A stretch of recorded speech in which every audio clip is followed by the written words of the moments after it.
తెలంగాణ రాజకీయ ప్రత్యేక గుర్తింపు సాధించిన మహిళా నాయకురాలు కె కవిత గారి జీవిత ప్రయాణాన్ని ఈ వీడియో ద్వారా తెలుసుకుందాం.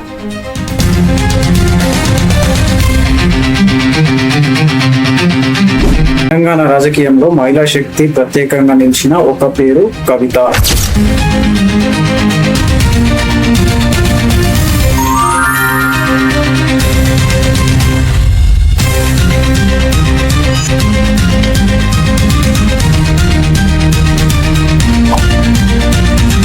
తండ్రి రాజకీయ వారసత్వాన్ని ముందుకు తీసుకెళ్లడమే కాదు, తనకంటూ ప్రత్యేక గుర్తింపు సృష్టించిన నాయకురాలు.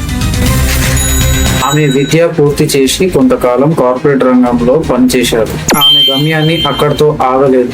తెలంగాణ సంస్కృతిని ప్రపంచానికి పరిచయం చేసే సంకల్పంతో 2006లో తెలంగాణ జాగృతి సంస్థ ప్రారంభించారు.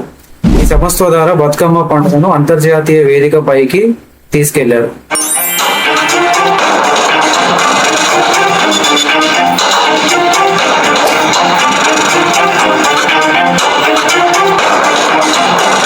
తెలంగాణ రాష్ట్ర సాధ్య ఉద్యమంలో కవిత గారి పాత్ర ఎంతో కీలకం. తెలంగాణ ఉద్యమంలో మహిళా కవిత గారు ముందడుగు ఉండేవారు. ఎప్పుడు ప్రజలతోటి మమేకమై ఉండేవారు. ఉద్యమంలో కీలకంగా పాత్ర పోషించారు. ఆమె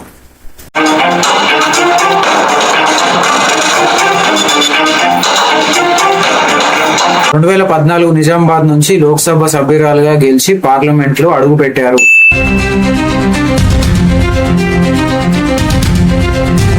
తెలంగాణ ప్రజా సమస్యలపై కీలక పాత్ర పార్లమెంట్ లో పోషించారు కవిత గారు.